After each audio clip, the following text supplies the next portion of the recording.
Dia cakap, ini saja ikhtiar saya sebagai doktor, sebagai manusia. Selebihnya, Puan, kita serah kepada Allah. Pada masa tu dia letak pada rahim saya lah. Dan pada masa tu saya ingat saya pandang atas kan.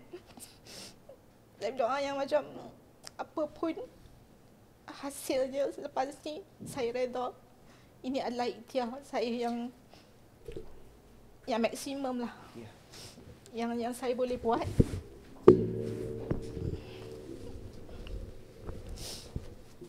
Dan saya tak akan kecewa lah. Maksudnya you serahkan pada Allah 100% lah Puan kan. Apa jua keputusannya, apa jua outcome-nya. Tak apa Puan Suhaila, it's okay.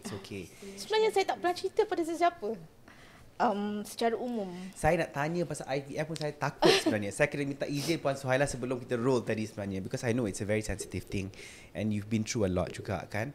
Jadi bila Puan Suhaila mendapat keputusan di mana tidak berjaya, adakah you all buat cycle yang seterusnya ataupun you decide sekali tu sahaja? Kami bincang, kata okey kita rehat lebih kurang saya rasa 2-3 bulan.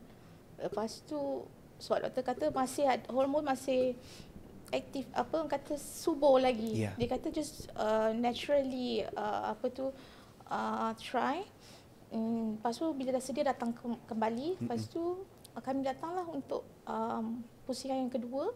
Ambil embrio yang beku tu lah. Okay. Wow. I'm so sorry to hear about apa yang Puan Suhaila lalui masa tu. Sekarang ni dah berhenti dah buat IVF, tak ada sambung dah. Sebab saya ambil keputusan saya tak nak buat berkali-kali.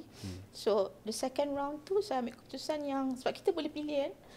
Second time tu saya kata berapa saja embrio yang ada tu masukkan saja. Sebab saya tak tahu chances saya. Jadi dia kata nanti chances mungkin akan kembar, mungkin akan lebih daripada 2 dia kata kan. Tapi itu up to you dia kata kan. So itu yang saya putuskan lah, kami berdua putuskan masukkan je saya semua. Sebab saya dah kata boleh saya tak nak lalu dah third time. Dan kami pun berdua bercakap lah antara kami berdua. Dan this is it. Kalau memang it's meant for us. Kun fayakun